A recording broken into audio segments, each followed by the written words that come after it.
नमस्कार, मैं दीपक शर्मा और मेरे यूट्यूब मंच पर आपका स्वागत है। दोस्तों, अमेरिका के राष्ट्रपति डोनाल्ड ट्रंप एक तरफ आम हिंदुस्तानियों के हाथ में हथकड़ी डाल देते हैं, पैरों में बेड़ियां डाल देते हैं और उनको मिलिट्री के जहाज से हिंदुस्तान भेजते हैं, अपमान करते हैं, हमारा आपका भी अपमान करते हैं। और दूसरी तरफ जब बात गौतम अडानी की आती, मोदी जी के मित्र की आती है, तो वही ट्रंप दिल खोलकर जितनी मदद हो सकती है, जितनी राहत दी जा सकती है, अडानी को राहत देते हैं। यहाँ तक कि कानून तक सस्पेंड कर देते हैं। अब सवाल यह है कि ये जो परिवर्तन है अचानक, ये यूं ही नहीं है ट्रंप का। इसके पीछे जो खेल है आज इस वीडियो में मैं खुलकर आपके सामने रखने जा रहा हूँ। बस मेरी गुजारिश ये है कि इतनी बड़ी खबर के लिए तीन ऐसी तारीखें और घटनाएं हैं जिस पर अगर आप थोड़ा सा गौर कर लेंगे तो पिक्चर बिल्कुल क्लियर हो जाएगी। अब अंदर की सारी कहानी आपके सामने आने ही जा रही, लेकिन जो मैंने गुजारिश की थी कि तारीखों पर प्लीज़ ध्यान दीजिए। पहली तारीख नोट करिए, 20 जनवरी 2025।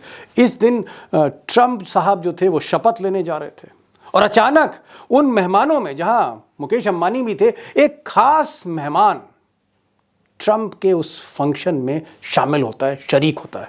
और वो जो मेहमान था वो ये गुरुपतवंत सिंह पन्नू, हिंदुस्तान की आज की तारीख में नंबर 1 टेररिस्ट, जिसको 2020 में इसी मोदी सरकार ने टेररिस्ट आतंकवादी घोषित किया। ये वो शख्स है जो ट्रंप के लिबर्टी बॉल फंक्शन में खास मेहमान के तौर पर वहां पर आता है, विराजमान होता है। और सबसे चौंकाने वाली बात यह है कि सारी सिक्योरिटीज के बीच में, सारी सुरक्षा घेरे के बीच में इस आदमी पर फोकस जाता है और ये खालिस्तान के नारे लगाता है वहां पर। खालिस्तान जिंदाबाद, खालिस्तान जिंदाबाद। अगर साफ शब्दों में कहूं तो इससे बड़ा अपमान देशवासियों का नहीं हो सकता है, लेकिन मोदी जी चुप रहते हैं। दूसरी तारीख नोट करिए, 5 फरवरी 2025, यानी पन्नू की घटना के 15 दिन बाद। तो अभी तक आपने देखा कि हिंदुस्तान का मोस्ट वांटेड, दाऊद इब्राहिम से भी ज़्यादा नंबर 1 मोस्ट वांटेड टेररिस्ट, वो ट्रंप के लिबर्टी बॉल में फंक्शन में मेहमान की तरह बैठा है। और दूसरी तरफ जो आम हिंदुस्तानी हैं, जो रोजगार की तलाश में वहां गए, जिन्होंने ट्रैवल एजेंट्स को 50-50 लाख दिए, धोखा खाया, ऐसे लोगों को, जिनके पास कुछ ट्रैवल डॉक्यूमेंट नहीं था या वीज़ा एक्सपायर हो गया था, ऐसे आम भारतीयों के हाथों में हथकड़ी, पैरों में बेड़ियां और बेइज्जत कर मिलिट्री प्लेन पर उनको वापस हिंदुस्तान भेजा जाता है। और यह दृश्य पहली बार न सिर्फ हिंदुस्तान देखता है, दुनिया देखता है। शर्म सबको आती है, सिर्फ एक शख्स चुप रहता है, प्रधानमंत्री मोदी। तो कहां ट्रंप प्रशासन लगातार ऐसे फैसले ले रहा है जहां आम हिंदुस्तानी को ठेस लग रही, भारत की जो गरिमा है उसको ठेस लग रही है। और फिर अचानक ट्रंप में एक बड़ा परिवर्तन आता है, यूं कहें एक आश्चर्यजनक फैसला वो लेते हैं, एक आश्चर्यजनक फैसला लेते हैं। तारीख नोट करिए, 10 फरवरी 2025। और 10 फरवरी के ठीक 2 दिन बाद मोदी जी फ्रांस से सीधे अमेरिका लैंड कर रहे हैं, ट्रंप साहब से मुलाकात करने जा रहे हैं। और इस मुलाकात से 48 घंटे पहले, यानी 10 फरवरी को, ट्रंप एडमिनिस्ट्रेशन, मिस्टर ट्रंप एक फाइल तलब करते हैं। और ये फाइल है FCPA कानून की, यानी फॉरेन करप्ट प्रैक्टिसेस एक्ट, रिश्वतखोरी का मामला विदेशों में। और इस एक्ट को, इस कानून को वो सस्पेंड कर देते हैं। और पूरा अमेरिका चौंक जाता है कि ये अचानक क्या हो गया कि आपने उस कानून को ही सस्पेंड कर दिया, पॉज कर दिया 6 महीने के लिए। दरअसल ये वही कानून है, FCPA, जिसके तहत गौतम अडानी पर मुकदमा दर्ज हुआ। ना सिर्फ गौतम अडानी पर, उनके रिश्तेदारों पर और उनके ग्रुप कंपनी के कई सीनियर ऑफिशियल्स पर FCPA, रिश्वतखोरी का मामला, न्यूयॉर्क की अदालत में दर्ज हुआ। और अडानी के खिलाफ वारंट भी निकला। अडानी बेहद संकट में चल रहे थे, कई बड़े बैंक उनको फिनेंस नहीं कर रहे थे, संकट के दौर से गुजर रहे थे। और अचानक उसी कानून को ट्रंप साहब ने सस्पेंड कर दिया जिसमें अडानी साहब फंसे हुए थे मोदी के अमेरिका पहुंचने के 48 घंटे पहले। अब बात यहीं खत्म नहीं होती। ट्रंप के टेबल पर ही खत्म नहीं होती। 10 फरवरी को ही अमेरिका कांग्रेस के 6 सांसद चिट्ठी लिखते हैं अटॉर्नी जनरल को, वो अटॉर्नी जनरल जिनको ट्रंप साहब ने नियुक्त किया है। और इस चिट्ठी में ये 6 सांसद, अमेरिकी सांसद, आप चिट्ठी देख सकते हैं अपनी स्क्रीन पर, ये 6 सांसद अटॉर्नी जनरल को लिखते हैं, सरकारी वकील को सबसे बड़े, कि साहब जो गौतम अडानी हैं, हिंदुस्तान के जो बिजनेसमैन हैं, इनको जो है पिछले प्रशासन ने, बाइडेन प्रशासन ने गलत तरीके से फंसा दिया और भारत और अमेरिका के जो संबंध हैं वो खराब हो रहे हैं, रिश्ते खराब हो रहे हैं। लिहाजा अडानी साहब को जो गलत तरीके से फंसाया गया है, इसकी जांच होनी चाहिए। अब ये संयोग है या फिर किसी का दबाव है? आखिर ये कैसे हो रहा है कि 10 फरवरी को दो चीजें हो रही, 6 सांसद जांच कराने की बात कर रहे हैं और उसी तारीख को मिस्टर ट्रंप उस कानून को ही पॉज कर दे रहे हैं, सस्पेंड कर दे रहे हैं जिसमें अडानी फंसे हुए हैं। और आज का सबसे बड़ा सवाल, बिग क्वेश्चन, कि अडानी पर अचानक ट्रंप एडमिनिस्ट्रेशन मेहरबान क्यों हो रहा है? मोदी के 48 घंटे जब रह गए अमेरिकी यात्रा के, 48 घंटे पहले अचानक अमेरिका के कांग्रेसमैन, अमेरिका के सांसद, अमेरिका के राष्ट्रपति, पूरा सिस्टम क्यों मेहरबान हो रहा है मोदी जी के मित्र के लिए? क्या ऐसा तो नहीं है कि कोई डील है और इस डील को पाने के लिए कहीं ना कहीं पैरवी की जा रही जिस पर अमेरिका ध्यान दे रहा है? क्या मोदी सरकार पैरवी कर रही थी अडानी की और इसलिए इस तरह के 2 बड़े फैसले हुए 10 तारीख को, जिसने एक बड़ी राहत दी गौतम अडानी को? और सवाल ये भी है कि जिस तर्ज पे पैरवी गौतम अडानी की गई, क्या उस तर्ज पर मिस्टर मोदी ने या मोदी जी के विदेश मंत्री ने या सरकार ने इन भारतीयों की पैरवी की थी कि इनके हाथों में हथकड़ी ना डाली जाए, बेड़ियाँ ना डाली जाए? जिस तरह से लैटिन अमेरिका के कई देशों ने अपने जहाज़ भेजे, कुछ के तो प्रधानमंत्री रिसीव करने गए, क्या भारत जहाज़ भेजने जा रहा है? मिस्टर ट्रंप, आप इन पर हथकड़ी ना लगाएं, हम जहाज़ भेज रहे हैं। क्या इस तरह की पैरवी मोदी जी ने आम हिंदुस्तानियों की नहीं की थी जिस तरह की पैरवी अडानी जी की गई?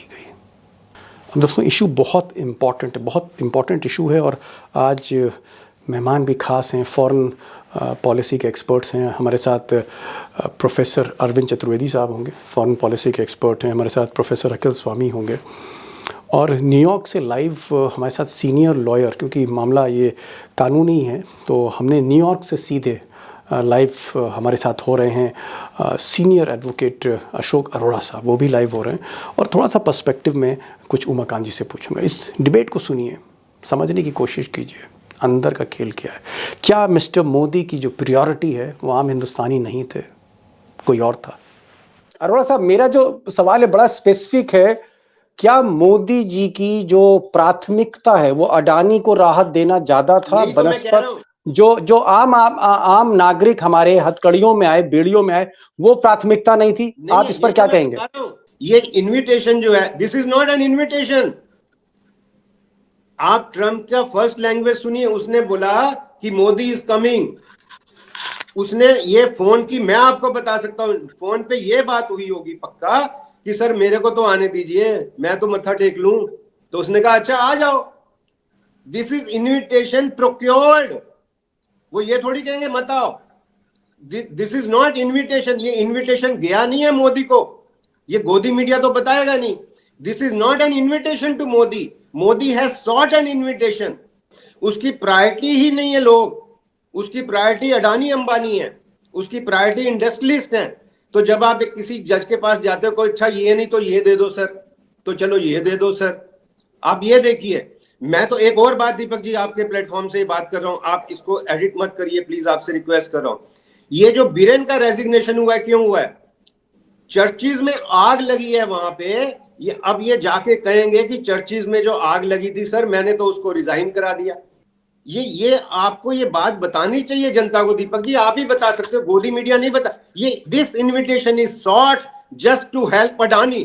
क्या अगर भारत अपने हवाई जहाज भेजता तो ये जो अप्रवासी भारतीय वहां रह रहे थे जिनके डॉक्यूमेंट्स प्रॉपर नहीं थे, क्या इनको हम सम्मान से वापस ला सकते थे? अमेरिका अलाउ कर सकता था जैसे बाकी देशों को किया? कोलंबिया ने, प्रेसिडेंट ने जाके जहाज में लोगों से बात की। ये जो नौजवान जो बच्चे हैं इनका कसूर नहीं है, कसूर 56 इंच का है। उसकी छाती के नीचे गुजरात से सारे ये कांड होते हैं। 20 साल से उसकी कोई इन्वेस्टिगेशन नहीं है। वो बच्चे जो 40-40, 50-50 लाख, दिल रोता है यार। माँ बाप के, बहनों के जेवर बेच बेच के वो यहाँ आते हैं। वो मजबूर हैं, वो पागल नहीं है कि माँ बाप के 50 लाख देके और मेरे को ले जाओ और फिर मेरे को जहाज में हथकड़ियां लगा के वापस ले आएंगे। आप सोचो, उन बच्चों का भविष्य देखो यार। प्रोफेसर अरविंद चतुर्वेदी, क्या आपको लगता है, जो सवाल मैंने अरोड़ा साहब से किया, मेरा सवाल ये है, क्या नरेंद्र मोदी अगर चाहते, मोदी सरकार चाहती, तो हम जहाज भेजकर जो हमारे वहां पर भारतीय थे इलीगल डॉक्यूमेंट्स के साथ, उनको सम्मान के साथ वापस ला सकते थे? हम ट्रंप एडमिनिस्ट्रेशन को हथकड़ी ना लगाएं हमारे नागरिकों को, ये कह सकते थे? क्या ये प्राथमिकता मोदी जी की नहीं थी? मोदी जी की जो प्राथमिकता थी वो, ऐसा लगता है प्राइमा फेसाई, अडानी को राहत देना था, अडानी को राहत मिले। मैं कुछ कुछ हद तक अशोक जी से सहमत हूं जो उन्होंने बात की प्रायोरिटी वाली, कि नरेंद्र मोदी जी की प्रायोरिटीज में कहीं भी भारत का आम नागरिक नहीं है। आम नागरिक नहीं है मतलब आम नागरिक की चिंता उनको नहीं है। मैक्रो लेवल पे जो पिक्चर बने, जहां उनकी छवि उभर के आए, नरेंद्र मोदी जी और उनकी पूरी सरकार सिर्फ इसी काम में लगी हुई है कि किस तरह भारतीयों को भ्रम में डाल के आकर्षक छवि बनाकर पेश किया जाए।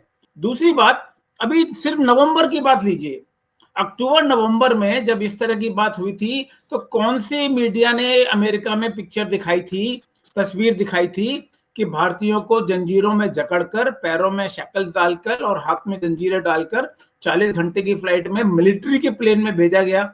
आपने कभी पहले पिक्चर देखी है? अमेरिका सरकार ने ऐसा क्यों किया? वो भारत को नीचा दिखाने की दृष्टि से किया, और जाहिर है कि वो चाहते थे कि नरेंद्र मोदी सरकार को रिएक्शन करे, लेकिन ये चुप रहने वाली सरकार, जो जहां पे, जैसे मैं कहा, अशोक जी से सहमत हूं, जहां उनके मित्र लोगों का, व्यापारी मित्र लोगों का हित आता है, वहां तो वो मुखर हैं, वहां वो बोलते हैं, बाकी जगह वो मौन है। मैं प्रोफेसर साहब के पास जाऊंगा। प्रोफेसर साहब, अगर हम देखें, एक तरफ दोहरी नीति, दोहरे मापदंड मुझे लगते हैं कि खालिस्तानी सिख अमेरिकन सॉइल से ऑपरेट कर रहे हैं, और उस मामले में हमारे national security adviser Ajit Doval को फंसा दिया जाता है और उनको प्रोटेक्शन दिया जाता है, जो वहां से सेपरेटिस्ट मूवमेंट चला रहे हैं। लेकिन जो हमारे हिंदुस्तानी भाई हैं, गरीब बंधु हैं, मजदूर हैं, जो एक भविष्य की तलाश में जाते हैं, और जब सबसे पहले तो उनको ट्रैवल एजेंट ही ठग देता है, उन मजदूरों को, गरीबों को वहां से जिस तरह से डिपोर्ट किया गया, जैसे वो आतंकवादी हों, हथकड़ी लगा दी, बेड़ी लगा दी, क्या मोदी सरकार को हस्तक्षेप करना चाहिए था, स्वामी जी? भाई दीपक जी, देखिए, जब से डोनाल्ड ट्रंप जीते हैं तब से उन्होंने बारंबार भारतवर्ष का ह्यूमिलिएशन किया, जो पिछले 75 साल में कभी नहीं हुआ। पहला, पन्नू को अपने स्वेरिंग इन सेरेमनी में बुलाने का और दोनों जगह उसको जगह देने का और खालिस्तान जिंदाबाद नारे लगाने का और कोई एक्शन न लेने का मतलब क्या है? नंबर एक, कि पन्नू को आपने बुला लिया जो हमारा घोषित आतंकवादी है, नंबर एक। नंबर दो, आप ये सोचिए, आदमी को हथकड़ी क्यों लगाई जाती है? अरोड़ा साहब बैठे हुए हैं, आदमी को हथकड़ी इसलिए लगाई जाती है जिससे वो भाग ना जाए, एस्केप ना करे। अच्छा, आप ये बताइए कि हवाई जहाज के अंदर, चाहे वो पैसेंजर प्लेन हो चाहे आर्मी का प्लेन हो, जब आदमी को प्लेन के अंदर डाल दिया गया और वहां सिक्योरिटी गार्ड्स हैं और उसे लॉक कर दिया गया, तो आदमी भाग कैसे सकता है? अगर उसको भाई एक लॉजिक की बात कीजिए ना भाई, हथकड़ी आपने अगर इसलिए डाली, हथकड़ी भी और बेड़ी भी, कि वो भाग ना जाए, और बेड़ी भी, इसका मतलब यह है भाग तो सकता ही नहीं आदमी ना, प्लेन से कैसे भाग जाएगा? अच्छा, जब प्लेन उड़ गया, भाई प्लेन तो उड़ने के बाद कहते हैं ना कि अपनी सेफ्टी बेल्ट भी हटा दीजिए आप, क्योंकि उसके बाद तो आदमी, भाई क्या उसमें परेशानी आ जाएगी। इसका मतलब ये था कि आपका ऑब्जेक्टिव ह्यूमिलिएट करने का था। भाई हमने तो दीपक जी वो समय देखा है जब पंडित जवाहरलाल नेहरू को, इंदिरा गांधी को, राजीव गांधी को प्रोटोकॉल को तोड़कर अमेरिका के प्रेसिडेंट रिसीव करते थे, प्लेन के अंदर रिसीव करते थे। और हमने वो भी प्राइम मिनिस्टर हिंदुस्तान की देखी है जिसने अमेरिका के प्रेसिडेंट का फोन उठाने से इनकार कर दिया था और यह कहा था कि 7th फ्लीट नहीं, तुम 700 फ्लीट भेज दो तो भी हम नहीं रुकेंगे, जो करना है करेंगे। तो ह्यूमिलिएशन किया गया है। ह्यूमिलिएशन क्यों किया गया है? देखिए, बचपन में शायद आपने दीपक जी पतंग उड़ाई होगी, मैंने तो उड़ाई है। पतंग दो तरह से काटी जाती है, एक ढील देके और एक खींच के। डोनाल्ड ट्रंप जो कर रहा है, इनको अभी तक खींच रहा था, ह्यूमिलिएट कर रहा था, और अचानक उसने ढील दे दी। और ये ढील अडानी को नहीं दी है, वास्तविकता में तो अडानी पे लागू ही नहीं होती है, लेकिन इनडायरेक्ट मैसेज दिया है कि हमारे जितने आउटडेटेड प्लेन्स हैं उन्हें तुम्हें खरीदना पड़ेगा। 2-3 लाख करोड़ का हिंदुस्तान के बाद बोझ आएगा, उन प्लेन्स का कोई उपयोग नहीं होगा, और पैसा दीपक जी मैं और आप देंगे टैक्सेस के माध्यम से। इनकम टैक्स में रिबेट दे दो, और तब तक अडानी की फाइल बंद रहेगी 5-6 महीने, केवल 5-6 महीने बंद रहेगी। और अगर मोदी जी ने चूचां की, कहीं भी उनकी बात को मानने, अब आपके बजट के अंदर देखिए, उनकी जो मोटरसाइकिल है जिसके लिए हमेशा वो कहते थे इंपोर्ट ड्यूटी को घटा दीजिए, आपने घटा दिया। अच्छा, वो स्टील, और आपके स्टील एक्सपोर्ट, भाई इंडिया जो सबसे ज्यादा एक्सपोर्ट करता है किसको करता है? अमेरिका को करता है। नंबर 1 इंपोर्टर है भारतीय स्टील का, उस पे उसने वो लगा दिया, इंपोर्ट ड्यूटी लगा दी। इसका मतलब, हाँ, मतलब इसका मतलब यह है कि अपने यहाँ टैरिफ बढ़ाएगा, भारत से जो माल जाएगा, और भारत में उसका जो माल आएगा उसमें टैरिफ घटाएगा, इधर इनकम टैक्स का रिबेट दे देंगे। जीडीपी आपकी गिर रही है, लोन आपके बढ़ रहे हैं, रुपया आपका कमजोर हो रहा है, तो कोई दुनिया का शास्त्री बता दे कि हम डेट ट्रैप में हैं या नहीं। जी जी जी। प्रोफेसर साहब ने कहा कि कहीं ना कहीं जो ट्रंप हैं उन्होंने पहले ह्यूमिलेट किया, और उसके बाद अब उन्होंने एक थोड़ा सा एक रस्सी को थोड़ा ढील दी है कि भाई ठीक है, अडानी को हम 5-6 महीने परेशान नहीं करेंगे। हो सकता है कि जैसे तोते में जान होती राजा की, ये ट्रंप भी ऐसा लगता है उसको, इनका इल्म है कि कितने क्लोज है मोदी अडानी के। यहाँ पर मैं थोड़ा सा एक बात करूँगा, क्या आपको लगता है कि भारत सरकार की तरफ से पैरवी की गई होगी? ये जो 6 कांग्रेसमैन हैं, इन्होंने चिट्ठी लिखी अटॉर्नी को कि भाई अडानी को फंसाया जा रहा है, उधर ट्रंप जो है वो एक ऑर्डर कर रहे हैं। क्या लगता है कि अडानी ने अपनी ताकत पे कर लिया, या इसके पीछे मोदी सरकार की पैरवी थी? 100%। अडानी क्या चीज है? अडानी कुछ नहीं है। जब एक आदमी जब भारत को बेच रहा है जो आदमी, तो उसने डील, ये थ्रू सरकार होती है। अडानी क्या है? भारत सरकार। जैसा प्रोफेसर स्वामी, मैं तो इनका स्टूडेंट, कहा कि उसने डील कर ली, सर मेरे को आने दीजिए सर, मैं ये सौदा आपसे खरीद लूंगा, मेरे को तो सिर्फ इतनी मदद चाहिए, बस मैं सिर्फ एक काम चाहता हूँ। वो और कोई काम कह ही नहीं रहा ना। ये तो आपकी बात दीपक जी 100% ठीक है, यही तो मैं कह रहा हूँ, आपने पकड़ लिया नफ्स। वो और कोई काम नहीं कर रहा, वो जो झोले वाला, वो कर ही नहीं रहा जनता से कोई, वो उसकी तोते में जान, आपने तो सारी बात कह दी है। उसकी जान जो जिस तोते में फंसी हुई है, उसका पर्पस ही सिर्फ तोते को बचाना है, क्योंकि तोता इलेक्शन में पैसे लगाता है, तोता ही सारे पैसे देता है, तोते ने खरीद रखा है भारत को इस थ्रू दिस मैन। अब हवा में थोड़ी आ गई है चिट्ठियां, हवा में आती हैं यार, कुछ ऐसे नहीं होता है दीपक जी। इसमें काफी लंबा कैंपेन होता है। ये मैं आपको 100% बता रहा हूं कि सर मेरे को आने तो दीजिए सर, मत्था टेकला मैं आके, जो पंजाबी में आप कहते हैं, ये मत्था टेकने आ रहा है, ये मेरा सिर्फ इतना काम कर दीजिए सर, बाकी सब कोई दिक्कत नहीं है सर, आप भेजें सर, जितनी मर्जी हथकड़ियां लगा के भेजें सर, कोई दिक्कत नहीं सर, सॉरी। मैं हो सकता है पेपर में देने के लिए, ये आएगा देखना अभी, अब ये पेपर में आएगा कि Modi strongly protested the way people were sent, तो ये फ्रॉड होगा, ये फ्रॉड होगा। सारा खेल तो हो चुका है जी। अब आएगा मोदी स्ट्रांगली प्रोटेस्टेड, कोई कंसर्न नहीं है उसकी, जो जिसमें जान अटकी है उसी को बचा रहा है, वो बचा रहा है, अपने आप थोड़ी अडानी बच रहा है। उमाकांत जी, अगर भारत समय पर जहाज भेजता, एयर इंडिया के पास सैकड़ों जहाज हैं, अगर हमारे यहाँ जहाज़ों की कमी नहीं है, पैसेंजर प्लेन्स की, अगर हम लैटिन अमेरिका देशों की तरह अगर हम जहाज भेजते, रिक्वेस्ट करते, तो क्या हम उन अप्रवासियों को सम्मान के साथ देश ला सकते थे?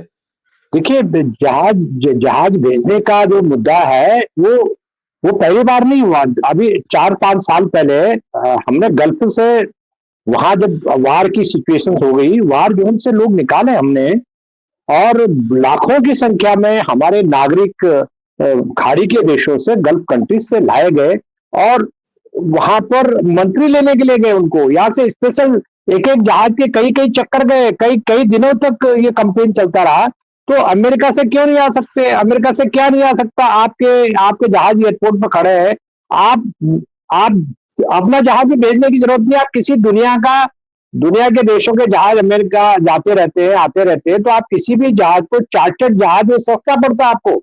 अगर दूसरे देश का जहाज भेजते हैं आपके, भाई आप वापस अपने देश जा रहे हैं, तो हमारे लोगों को 104 लोग थे, एक छोटा जहाज चाहिए, कोई बहुत बड़ा A32 बड़ा जहाज नहीं चाहिए आपको, कोई एयरफोर्स वन नहीं चाहिए उसको। उसको आप किसी भी आप यात्री जहाज में आप ला सकते थे, लेकिन क्योंकि आपकी इच्छा शक्ति नहीं थी, आप दबे पड़े थे, आपकी हिम्मत नहीं थी, आपके अंदर गट्स नहीं थे, और आपने फॉरेन पॉलिसीज को, अमेरिका के साथ खास तौर पर आपने फॉरेन पॉलिसी की जो विदेश नीति है उसको पूरी तरह सरेंडर कर दिया अमेरिका के आगे। प्रोफेसर चतुर्वेदी, अभी अशोक अरोड़ा साहब ने एक मिसाल दी, उन्होंने कहा कि भाई एक वक्त पर एक ही ऑब्लिगेशन आप ले सकते हैं। तो मोदी जी ने बजाय अपने हिंदुस्तानियों को सम्मान देने की जगह ऑब्लिगेशन अडानी पर ले लिया। क्या आप इस बात से सहमत हैं कि मोदी की प्रायोरिटी, प्राथमिकता अडानी नंबर 1 थे और आम हिंदुस्तानी जो है वो प्रायोरिटी पे नहीं था? इसको कहने की जरूरत नहीं है। देश का बच्चा जिसको राजनीति का राह नहीं पता है वो भी जानता है कि जैसे आपने शब्द इस्तेमाल किए कि तोते में राजा की जान है, पूरी दुनिया जानती है, भारत का बच्चा जानता है कि अगर देश के ऊपर कोई आंच आएगी, हित आएगी, चाहे वो चीन ने हमारी जमीन पे कब्जा किया हो, या जो भी प्रधानमंत्री जी नहीं बोलते, प्रधानमंत्री वही बोलते हैं जहां उनके मित्रों की, और मैं जब मित्र कहता हूं तो मैं व्यापारिक मित्र मानता हूं, जब उनके व्यापारिक मित्रों के हित पर चोट पहुंचती है तभी वहां से आवाज निकलती है, इसके अलावा उनकी आवाज नहीं निकलती है। और ये इस केस ने तो इतना स्पष्ट कर दिया है कि अगर हम कलोकियल भाषा में बोलें कि राजा नंगा है, king has been exposed. King has been exposed.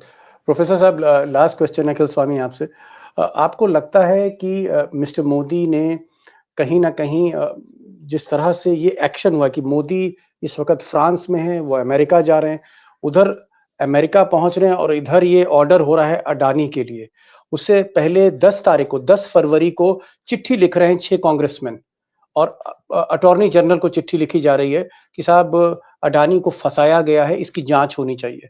और हम देखते हैं उसके कुछ ही घंटों बाद एक एग्जीक्यूटिव ऑर्डर जो है अडानी कर देते हैं। क्या आपको ये स्क्रिप्टेड लगता है और इसके बदले में भारत को कहीं ना कहीं रक्षा सौदे में पैसा खर्च करना पड़ेगा? ये कोई आपको डील टाइप की लगती है कि जहां भाई आप अडानी को थोड़ी सी राहत दे दी, हम इसके एवज में इतना पैसा जो है आपके हथियार खरीद लेंगे, ऐसा कुछ है? नहीं दीपक जी, पहले मैंने कहा देखिए ये डील तो है, लेकिन एक देखिए जितने पैनलिस्ट हैं उनकी एक बात से मैं सहमत नहीं हूं। देखिए ये अडानी जी का पैसा नहीं है जिससे ये इलेक्शन लड़े जाते हैं। गंगाधर ही शक्तिमान है और शक्तिमान ही गंगाधर है। ये पैसा अडानी जी का नहीं है, ये गलतफहमी कोई ना पाले, ये अडानी जी का पैसा नहीं है, ये पैसा शक्तिमान का है, गंगाधर का नाम है, कंपनियां गंगाधर के नाम से है, पैसा शक्तिमान का है। अच्छा एक चीज ये बताइए अखिल साहब, बताए, एक गुजारिश करूं आपसे, बस मैं आपसे, जैसे मोदी जी ट्रम्प साहब से गुजारिश कर रहे थे, मैं आपसे गुजारिश कर रहा हूं कि थोड़ी रियायत कर दीजिए, ऐसा ना हो कि आप कुछ ज्यादा बता दें गंगाधर शक्तिमान के बारे में, चैनल ही बंद हो जाइए। नहीं, मैं इसीलिए तो, गंगाधर कौन है, शक्तिमान कौन है, ये लोग गैस करते रहे, जो समझदार है समझ जाएंगे, इसलिए नाम नहीं लिया मैंने साहब। अच्छा दूसरी बात ये बताइए, मान लीजिए मैं बैंकर हूं और अरोड़ा साहब लोन लेने आते हैं, अरोड़ा साहब मुझसे ये कहते हैं कि साहब ये जो प्रोजेक्ट मैं लगाने वाला हूं, जिससे मैं बैंकर से लोन मांग रहा हूं, इसमें प्रोजेक्ट को 10 करोड़ की होगी और इसमें इतना रेवेन्यू आएगा जिससे मैं आपका इंटरेस्ट और प्रिंसिपल दे पाऊंगा।